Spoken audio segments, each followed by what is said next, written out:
일본 아베 총리의 총선 압승 소식이 전해진 직후 북한이 아베 총리를 향해서 경고망동 말라는 메시지를 내놨습니다. 탈북자들의 재입국 문제 처음은 아닙니다만 이번엔 부부가 거액의 돈까지 빌려서 재입국했다는 소식이 들어왔습니다. 네, 국제부 연결해 봅니다. 김정한 기자. 네, 국제부입니다.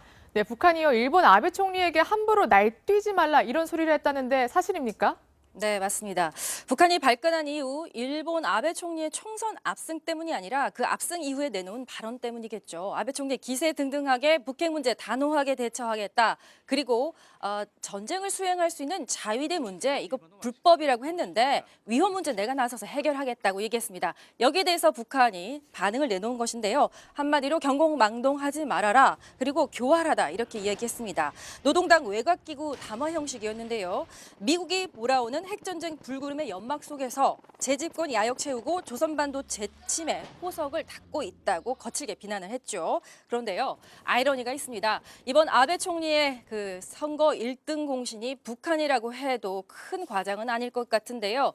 강한 안보를 내세워서 북한 이 문제, 그러니까 북한이 계속 도발하는 미사일과 핵 문제를 굉장히 많이 집중시키면서 일본 국민들의 안보 불안을 고조시켰기 때문에 재집권에 성공했다는 분석이 나오고 있습니다. 하긴 뭐 일본 위로 미사일이 날아갔으니까 당연히 그럴 수밖에 없었겠죠. 자, 이 탈북자 부부가 우리나라에서 거액을 빌린 뒤에 북한으로 다시 재입국했다. 이건 또 무슨 일이 일어난 겁니까? 네, 많이들 놀라셨을 것 같은데 이번이 처음은 아닙니다만 이번에는 굉장히 조직적이었습니다. 2014년 태국을 통해서 입국한 30대 부부 이야기인데요. 북한에 아이를 두고 왔기 때문에 재입국을 한 하나의 이유가 될 수도 있겠지만 보위국, 그러니까 대남 공작을 주로 하는 북한의 보위국과 수시로 사전에 접촉을 했고 또 북한에 들어가기 전에 1억 2천만 원 달하는 거액을 은행과 지인들에게 빌려서 북한으로 다시 들어간 겁니다. 여기서 우리가 우려할 부분은요. 과연 탈북자 관리를 우리 당국이 제대로 하고 있느냐 이 문제도 있겠지만 3만 5천 명이 넘어가고 있습니다. 탈북자 시대인데요. 남한에 와 있는 이들 사이에 빈익빈 부익부 현상이 또 상당히 심화되면서 재입국 의사가 있는 상당히 거기에 취약할 수 있는 사람들을 북한이 전격적으로 포섭해서 다시 선전전에 나서는 이 모양새 우리 당국에서 철저히 대비책을 마련해야 될 것 같고요. 이 두 부부의 모습 송모 씨로 불리는데요. 조만간 북한 선전전의 제2의 임지연의 모습으로 나타날 가능성이 높아 보입니다. 지금까지 국제부였습니다. 네, 국제부 김정한 차장이 얘기했던 것처럼 지난 7월 논란이 됐던 탈북인 임지연 씨의 재입국 사건 아마 다들 기억하실 텐데 이번엔 한 명도 아니고 부부가 북한으로 들어갔다는 소식이 전해지면서 충격을 주고 있습니다. 고영환 국가안보전략연구원 부원장과 얘기 나눠보겠습니다. 안녕하십니까? 근데 사실 북한에서 탈북을 하는 것도 어려운데 재입국은 그렇게 어렵지 않나 보죠? 그러니까 처음으로 오는 사람, 예. 중국에 연고가 없는 사람, 한국에 가족이 없는 사람 이런 사람들한테는 아직 굉장히 힘듭니다. 반대로 한국에 가족이 먼저 온 가족이 있고 중국에 연고자가 있고 루트를 아는 한번 왔던 사람한테는 탈북이 그렇게 어려운 일이 아닙니다. 다시 왔던 길로 돌아갈 수도 있는 그런 그렇죠. 길이 있나 보죠. 네. 예. 저는 참 이렇게 뭘 나중에 좀 얘기를 해보겠습니다만 이게 사실이라면 정말 탈북자 관리에 구멍이 좀 뚫린 게 아닌가 싶은데 먼저 이 루트를 좀 살펴보도록 하겠습니다. 이번에 이제 30대 부부 3년 전에 입국했다가 우리나라에 살고 있었던 부부로 알려지고 있는데 혹시 들은 소식이 있으세요? 뭐 저는 그 개별적으로는 그 사람들 모르고요. 네. 지금 탈북자가 한 3만 2천 명이 넘습니다. 벌써요. 예. 예, 그런데 거기에서 이제 북한으로 다시 돌아간 사람이 방송에 나온 사람만 25명. 예. 방송에 나오지 않고 이리저리 납치됐거나 어떤 조건으로 해서 들어간 사람이 저희들 최소 50에서 최대 100명. 그러니까 3만 2천 명이라고 치면 한 0.3% 정도가 지금 아주 많은 건 아닙니다. 그렇습니다. 예. 그렇다 치더라도 그분들이 어떤 정보를 들고 갔는지 또 가서 또 어떻게 선전전에 이용되는지에 따라서 심각한 문제로 비화될 수도 있는 것 아니겠습니까? 보위성에서 기본적으로 하는 임무가 체제보위, 수령보위입니다. 보위성의 첫째가 하는 임무가 그 안에서 탈북자 문제가 그 범주 안에서는 첫 번째죠. 왜냐하면 3만 명이 탈북자가 나가도록 한 것은 북한 보위성이 임무를 제대로 못했기 때문에 나온 거 아니겠습니까? 예. 그러니까 보위성은 그 사람들을 다시 들어와서 체제 선전에 이용하게 하는 거는 보위성이 수령 앞에서 일종의 면무실을 예. 다시 신임을 되찾는 거거든요. 그러니까 보위성에서 굉장히 거기에 신경을 쓰고 탈북자들을 재입국시키기 위해서 굉장히 노력을 많이 기울이고 있고 예. 또 한 가지는 보위성에서 사람을 내보낼 때 임무를 줘서 내보내는 사람들이 있습니다. 분명히. 간첩처럼요. 예. 아. 그런데 이 두 가지 목적이 있습니다. 들어가서 잡혀도 보위성은 크게 혼날 것이 없는 것이 탈북자 사회를 한국 주민들이 뭐라고 보겠습니까? 간첩 집단이라고 보지 않겠습니까? 그렇군요. 잡혀도 좋고 아. 안 잡히면 탈북자 단체장 주소나 활동 내용이나 주요 탈북자들 주소를 같은 걸 가지고 들어가면 그건 또 잘 대우를 해주면서 그렇군요. 그러니까 정보도 내려가고 탈북민들 이간시키고 국민들 속에서 고립시키는 북한 보위부의 전략이 먹혀 들어간다. 예, 이 성모 씨 부부의 재입국 소식에 대해서 이제 통일부는 아직까지 확인을 해주지 않고 있습니다만 가장 궁금한 건 왜 재입국을 했을까? 그러니까 얼마 전에 임지연 씨도 들어갈 때 이게 생활고인지 뭐 부부간의 문제인지 가족간의 문제인지 아직까지 정확하게 지금 경찰이 밝히지 않았지 않습니까? 네. 뭐 사람마다 좀 케이스마다 좀 다르겠습니다만 왜 이렇게 재입국을 한다고 보십니까? 가장 기본적인 거는 이제 탈북자들이 와서 제일 힘들어하는 거 두 가지입니다. 취업이 안 돼서 기초생활 수급을 받으면서 사는데 그것이 상대적 박탈감이라는 거죠. 북한에서보다는 잘 사는데 그렇죠. 한국에서는 자기네 제일 미치거든요. 그리고 지자체들에서 무슨 행사를 할 때 다문화 가족들하고 연결시켜서 많이 하는데 예. 그러면 우리가 어떤 동남아 사람들보다 못한 거냐. 예. 이런 국민적인 일부 국민들이 차가운 시선 같은 걸 괴로워하는 거거든요. 예. 그런데다가 김정은이가 뭐라고 최근에 얘기를 했는가 하면 돌아오는 사람들 용서해 주라. 그래서 들어갑니다. 예. 근데 탈북자 가족들이 여기서 그 사람 들어갔는데 괜찮아? 제 집에서 살고 있어. 그럼 여기서 살고 있는데 나도 돈 좀 가지고 들어갈까? 그런데 이 사람들이 잘못 생각하는 게 김정은이가 일단 가만 놔두라 그래서 놔두는데 보위성은 철통 같은 감시를 하는 거거든요. 조금이라도 뭔가 한국하고 연결되는 선이 나타났든가 돈이 들어온다 그러면 수용소로 보내는 거거든요. 보위성이라는 게 뭐 국정원 정도로 보면 되겠습니까? 그렇죠. 국정원 정도로 보면 되는 거예요. 예. 참 고민이 많이 되는데 이제 또 이게 황당한 게 이건 좀 사실관계를 좀 확인해 봐야겠습니다만 사는 게 이제 어렵다 보니까 대출을 좀 받았나 봅니다. 네. 이게 이제 은행 대출인지 제2금융권 대출인지 모르겠습니다. 왜냐하면 지금 직업도 이렇게 변변치 않고 재산도 많지 않았을 테니까 1억 원이라는 돈을 과연 빌릴 수 있었을까라는 건 의문입니다만 네.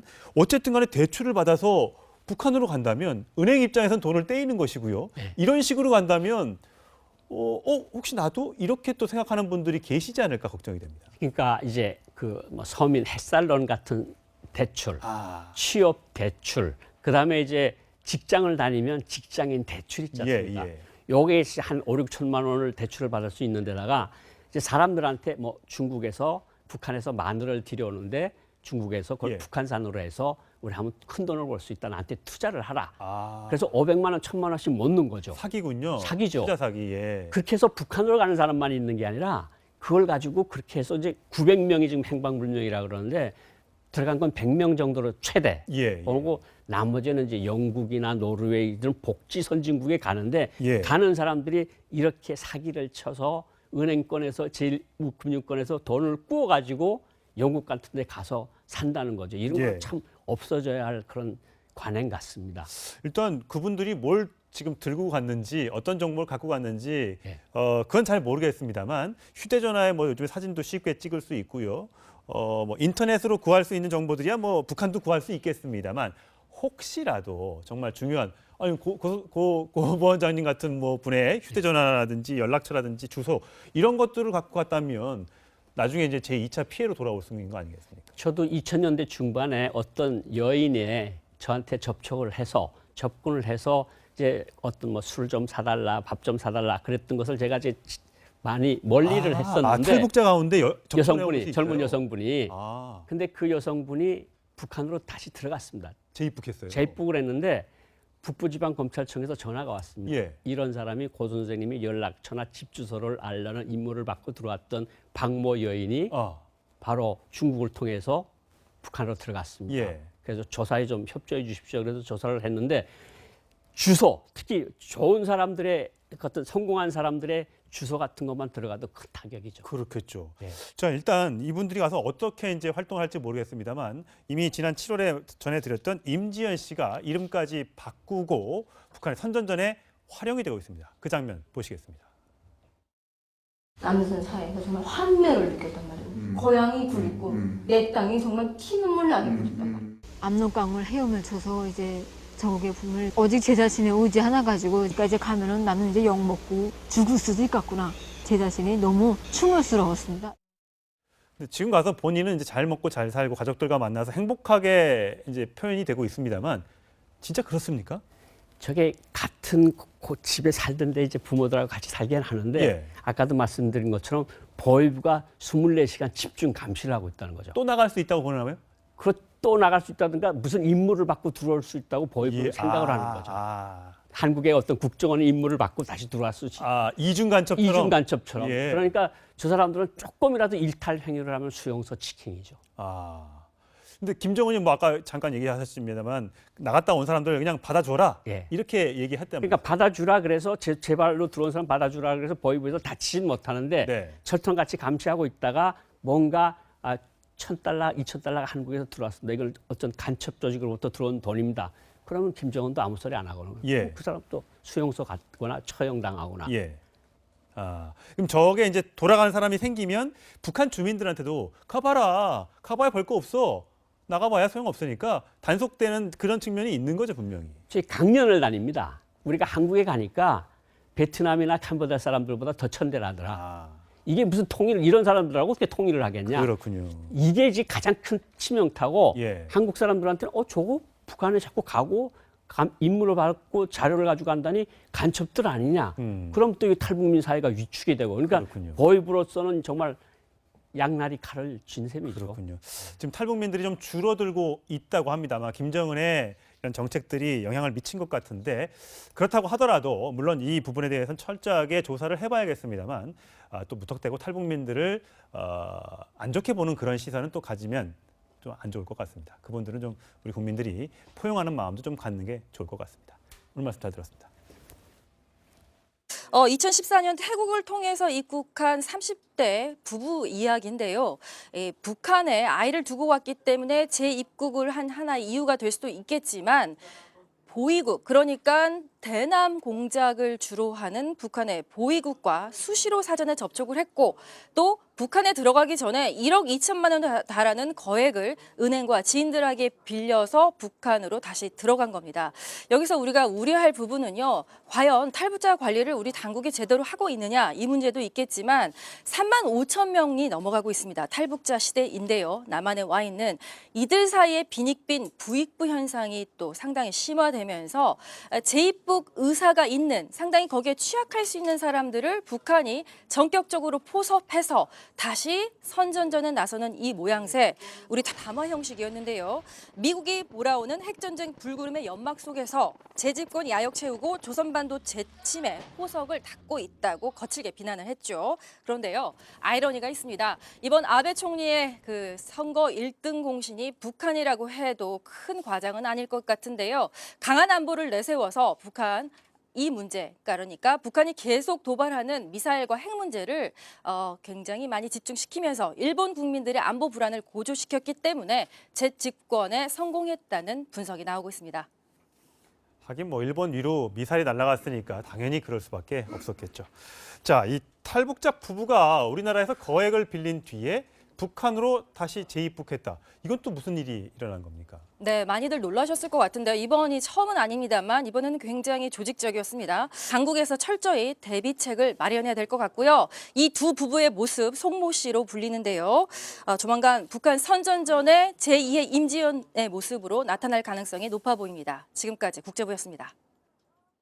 네, 국제부 김정한 차장이 얘기했던 것처럼 지난 7월 논란이 됐던 탈북인 임지연 씨의 재입국 사건 아마 다들 기억하실 텐데 이번엔 한 명도 아니고 부부가 북한으로 들어갔다는 소식이 전해지면서 충격을 주고 있습니다. 고영환 국가안보전략연구원 부원장과 얘기 나눠보겠습니다. 안녕하십니까? 근데 사실 북한에서 탈북을 하는 것도 어려운데 재입국은 그렇게 어렵지 않나 보죠? 그러니까 처음으로 오는 사람, 예. 중국에 연고가 없는 사람, 한국에 가족이 없는 사람 이런 사람들한테는 아직 굉장히 힘듭니다. 반대로 일본 아베 총리의 총선 압승 소식이 전해진 직후 북한이 아베 총리를 향해서 경고망동 말라는 메시지를 내놨습니다.